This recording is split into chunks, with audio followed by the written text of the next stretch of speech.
A todos, soy Manuel Richard, profesor de Derecho Procesal en la Universidad Pública de Navarra, y en este vídeo vamos a hablar de la entrada y o registro en establecimientos locales públicos o privados, centros de culto institucionales, en definitiva, lugares que no tienen la consideración de domicilio. En primer lugar, hay que partir de esa diferencia. Ya hemos visto en otro vídeo qué tiene la consideración de domicilio y hemos visto que esa consideración es al casum. Obviamente queda muy claro que una vivienda en la que se vive por una familia, por una persona, por cualquier morador, es un domicilio y que también pueden serlo domicilio cualquier estructura física, cualquier lugar en el que se desarrolle la privacidad, la intimidad personal y familiar.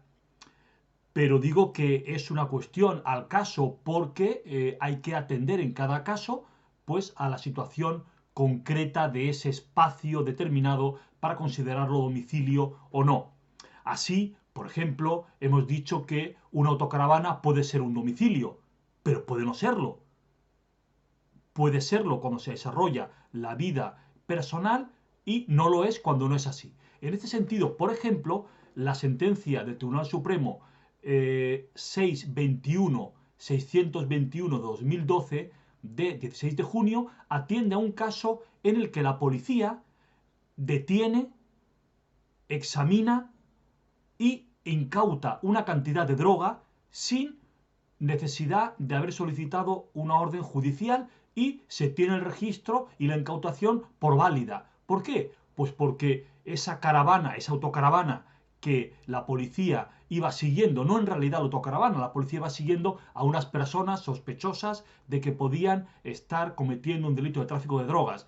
Se trata de una caravana alquilada el mismo día y utilizada el mismo día para transportar una cantidad de droga de una ciudad a otra. Pues bien, en ese caso dice el Tribunal Supremo que queda claro que no había que no podía existir esa consideración de domicilio en ese vehículo. Y dice claramente el Tribunal Supremo, lo refleja expresamente en su sentencia, que lo que sucedió tras cargar la cocaína que le fue entregada por personas desconocidas, la autocaravana se trasladó de una ciudad a otra, siendo interceptada por la policía, quien procedió a la detención e incautación de la droga. Y dice con relación a la alegación de que se trataba de un registro y de una incautación ilícita por tratarse de domicilio. Dice el Tribunal Supremo que una caravana puede tener la consideración de domicilio. Dice, obviamente, no fue este el caso de autos, ya que la autocaravana se recogió en un camping,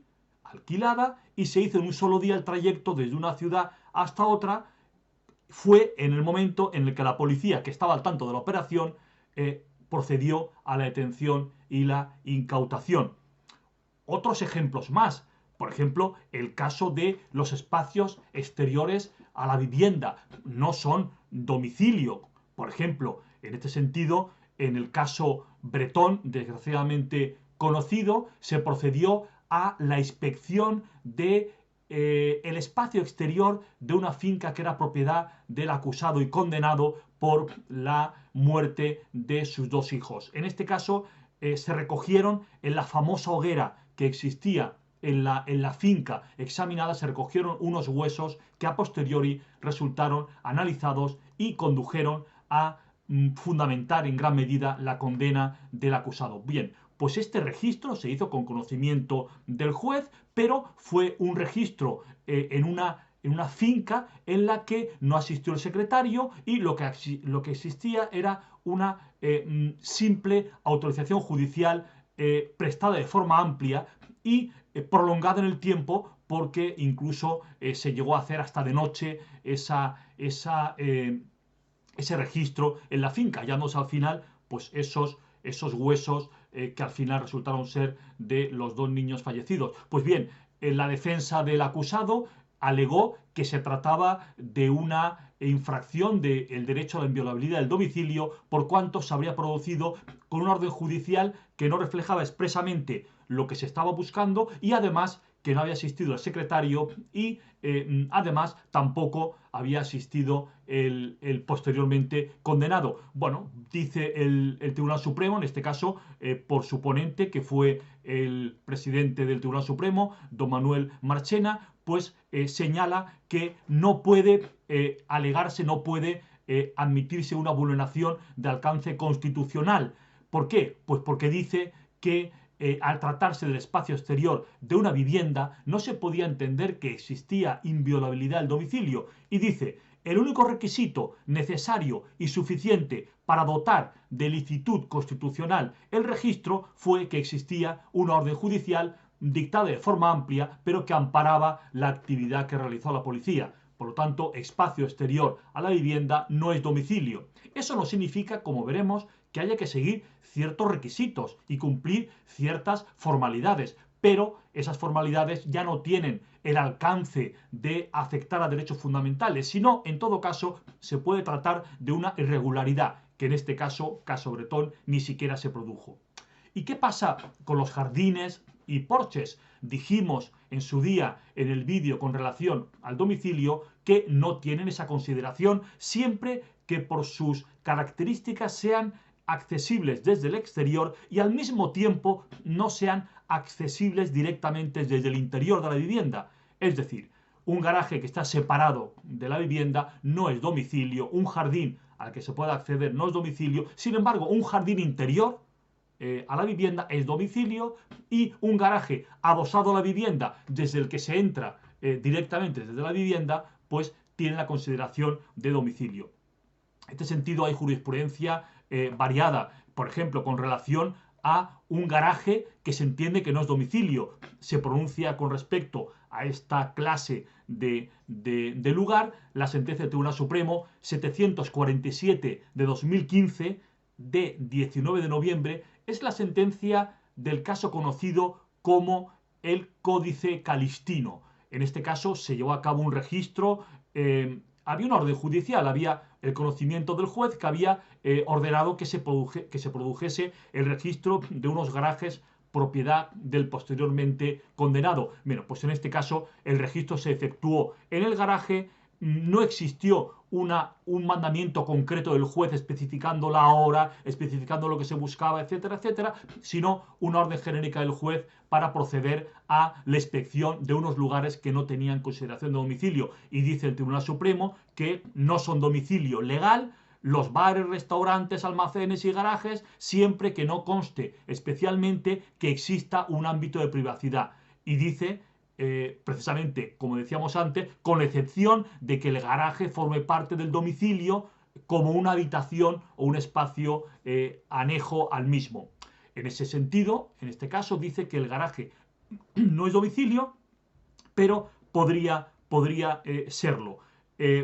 Por ejemplo, la sentencia también del Tribunal Supremo 912-2016 de 1 de diciembre, en el que también se reafirma en que el garaje no es domicilio, tampoco el trastero lo es, exceptuando que exista una comunicación directa. Precisamente en ese sentido se dictó el acuerdo del Tribunal Supremo de 15 de diciembre de 2016 en el que especifica con claridad cuándo se va a considerar un garaje, un trastero, domicilio, y lo señala en el sentido que hemos dicho, que se entenderá como domicilio siempre que exista contigüidad, es decir, que sea el trastero o garaje contiguo al domicilio, siempre que exista cerramiento, es decir, que está cerrado y no se puede entrar directamente desde el exterior, y que haya una comunicabilidad entre la vivienda y el trastero.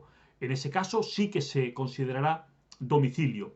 Por eso la sentencia 154 de 2017 de 10 de marzo considera domicilio un jardín, porque en ese caso existían esas condiciones para declararlo así. En cuanto finalmente a las habitaciones de hotel y apartamentos turísticos, aquí la casuística es muy amplia y muy variada. El Tribunal Supremo ha dicho que en la habitación de hotel se tiene que considerar domicilio, pero habrá que atender al caso concreto, porque utilizando el mismo criterio que hemos utilizado antes para la autocaravana, pues no tiene sentido que se entienda domicilio un lugar, una habitación de hotel a la que el sujeto investigado acaba de acceder y que resulta que ha utilizado o que va a utilizar por unas horas. Pero en cualquier caso habrá que ir al caso concreto. Bien, por lo tanto, lo que es domicilio tendrá las consideraciones como tal y por lo tanto está protegido especialmente por el artículo 18 de la Constitución, y cualquier infracción en cuanto a la entrada y o registro pues producirá una vulneración de derecho fundamental, y todo lo hallado en principio puede ser declarado nulo e ineficaz para constituir prueba en un proceso penal. Lo que no es domicilio, por lo tanto, pues hay que entender que se tratará de un lugar cerrado, que puede ser público o no, y que tiene otro tratamiento jurisprudencial, aunque en realidad al final se acerca bastante, porque lo que pasa es que con el domicilio tenemos un problema de constitucionalidad y con un lugar cerrado que no es domicilio tendremos un problema de legalidad. Digamos que los requisitos son menores. Vamos a ver los supuestos distintos que se pueden dar. En primer lugar, los lugares públicos, entiéndase por tales, los bares, restaurantes, los comercios públicos. En ellos, la policía puede realizar una actividad de investigación, porque así lo dice la Ley Orgánica de Seguridad Ciudadana, en los artículos 17 y 18, que se refieren a la comprobación de esos lugares a efectos de prevenir delitos, a efectos de descubrir delitos, a efectos de practicar comprobaciones con relación a las armas, drogas, explosivos, etc. Pues bien, en estos dos artículos se prevé que la policía pueda realizar comprobaciones en lugares o establecimientos públicos. En realidad, esta es una labor que ya está establecida de propio por la ley CRIM y por las propias leyes de actuación policial. Concretamente, la ley CRIM, en su artículo 282,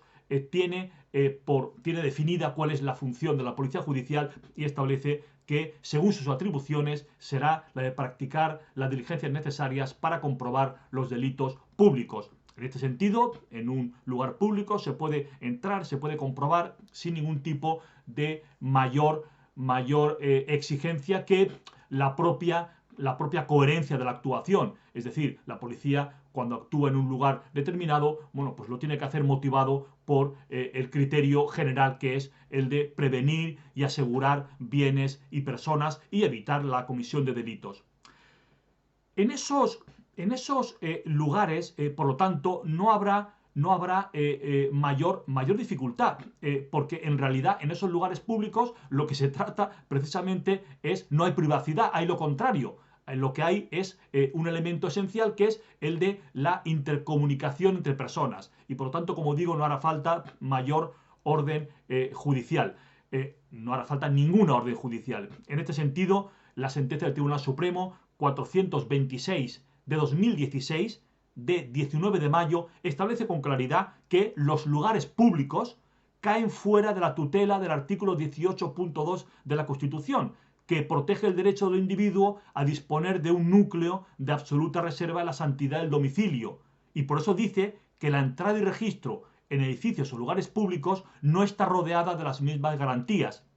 Ahora bien, dice esta sentencia del Tribunal Supremo 426 de 2016 que se exigirá en su caso que el juez comunique la práctica de esta diligencia a la autoridad o persona que esté al frente del lugar. Se está refiriendo aquí el Tribunal Supremo a lugares cerrados o lugares en los cuales se desarrolla una actividad mercantil, comercial, una actividad privada. En ese caso, no significa que la policía pueda entrar directamente, sino que en ese caso hará falta un plus.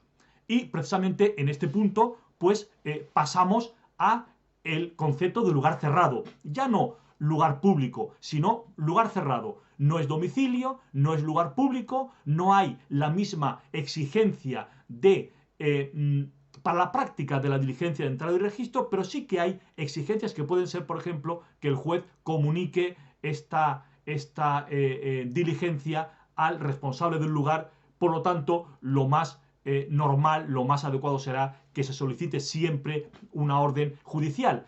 Pero, sin embargo, como decimos, en ocasiones no será ni siquiera necesario.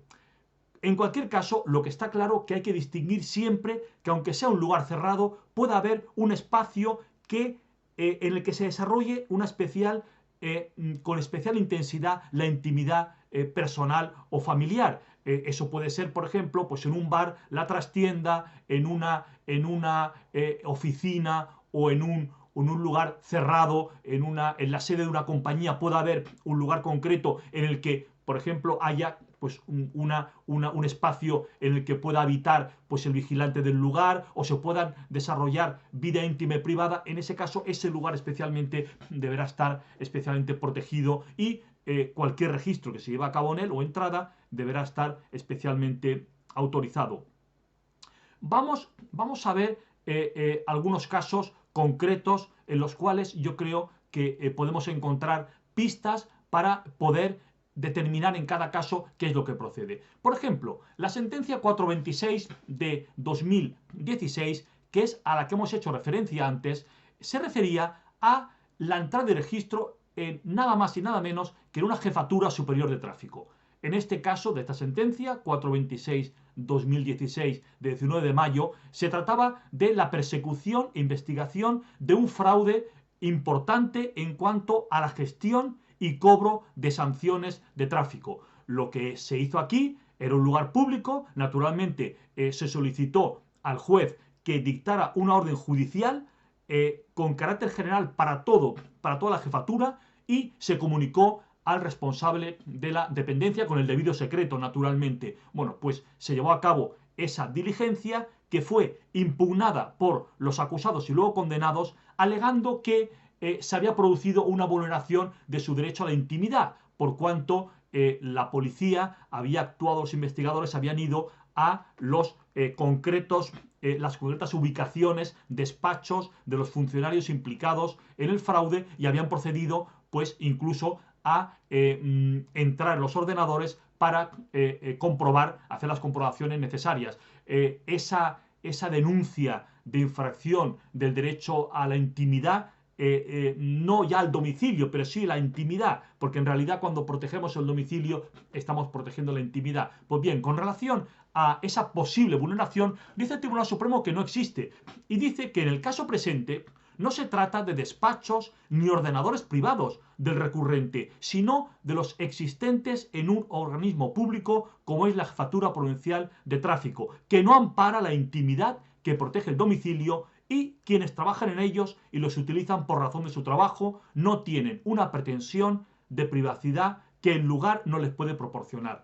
Por lo tanto, podemos decir que en los espacios públicos, bares, restaurantes, no hay especiales requisitos para proceder a una entrada y o registro, y tampoco lo hay en los lugares públicos, como puedan ser incluso, por ejemplo, un lugar público como es una jefatura superior de tráfico. En este caso, aquí sí que procedía una entrada de registro dictada por el juez. ¿Por qué? Pues porque la investigación por sí precisaba de esa concreción con relación a unos sujetos concretos, a unos ordenadores concretos, pero sin esas prevenciones de superior exigencia que se dan cuando existe un domicilio.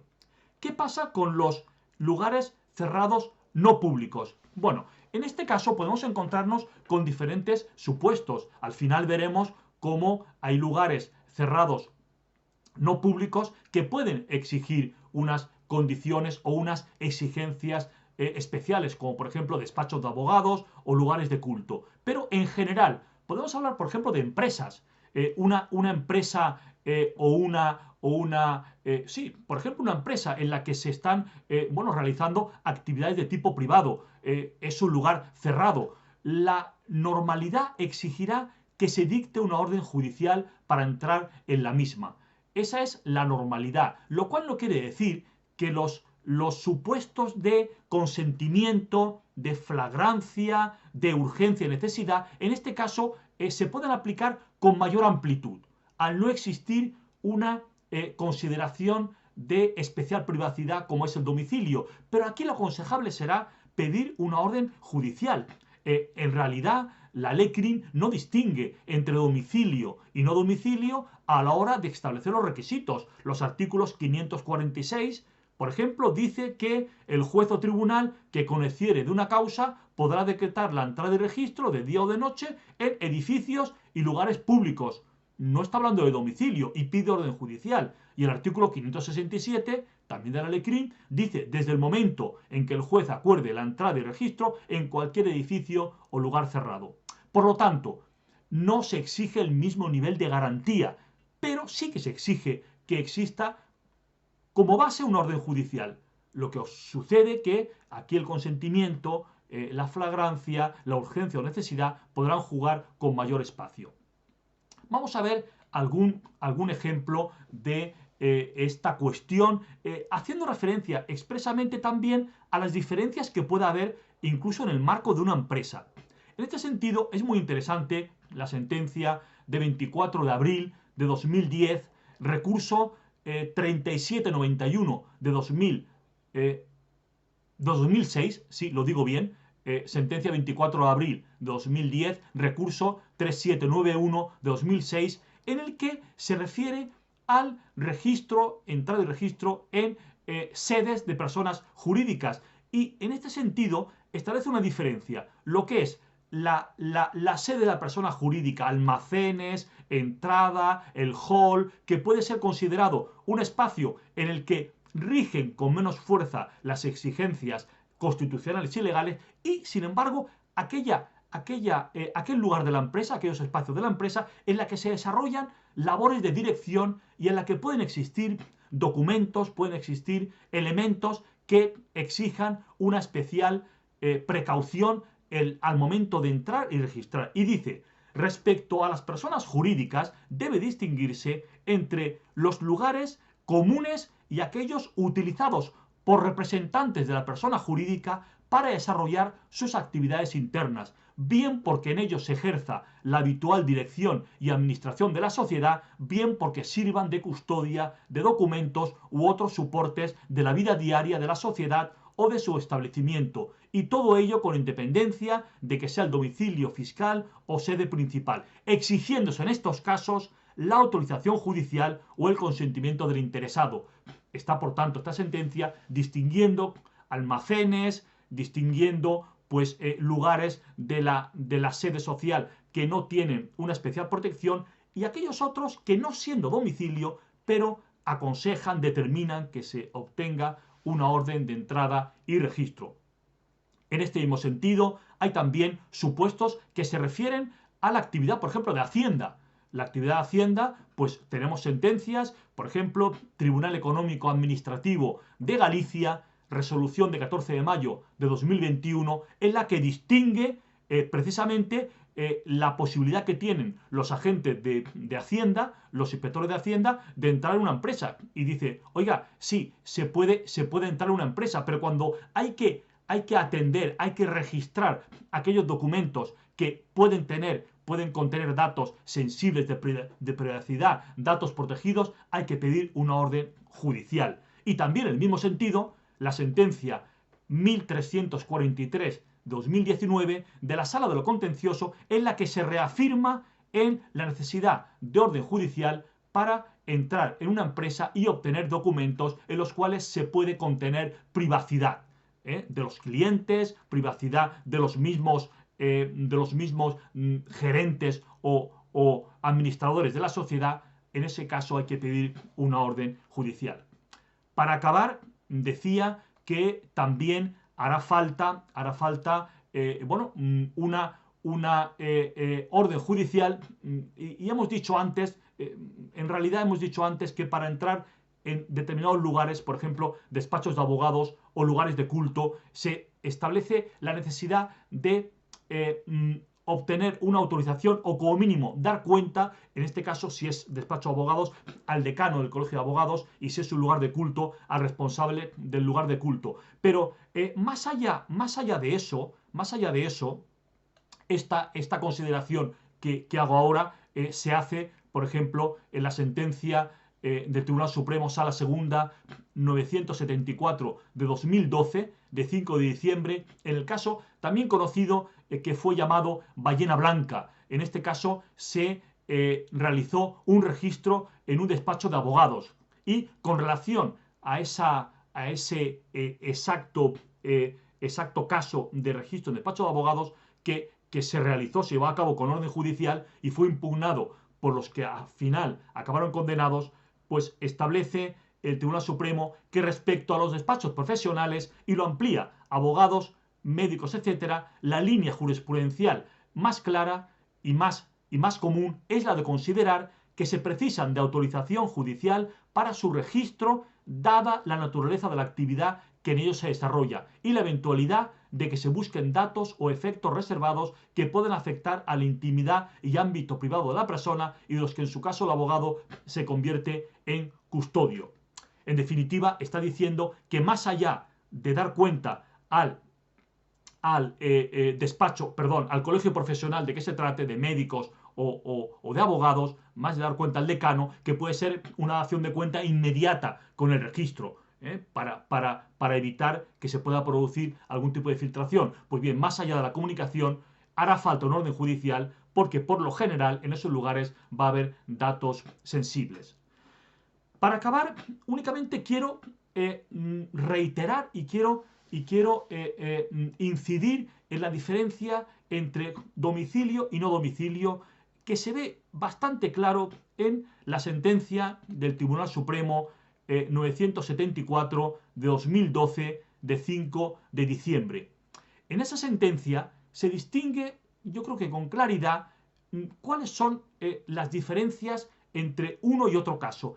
Y son las siguientes. Dice el Tribunal Supremo que cuando se trata de una entrada en domicilio, en este caso la resolución judicial tiene que estar especialmente detallada con relación a los hechos, con relación al derecho, con relación a las personas, teniendo en cuenta que se trata de la afectación de un derecho fundamental. Sin embargo, cuando estamos en el ámbito no del domicilio, sino en el ámbito de sencillamente de la investigación de hechos que tienen relación con delitos y que para lo cual hace falta entrar en un lugar cerrado. En ese caso, dice el Tribunal Supremo que es necesario únicamente que existan indicios suficientes que permitan entender que en el registro se va a encontrar una serie de información que puede servir para la investigación. Registro que, a pesar de producirse con algún tipo de déficit o con algún tipo de limitación, por ejemplo, que no asista el secretario,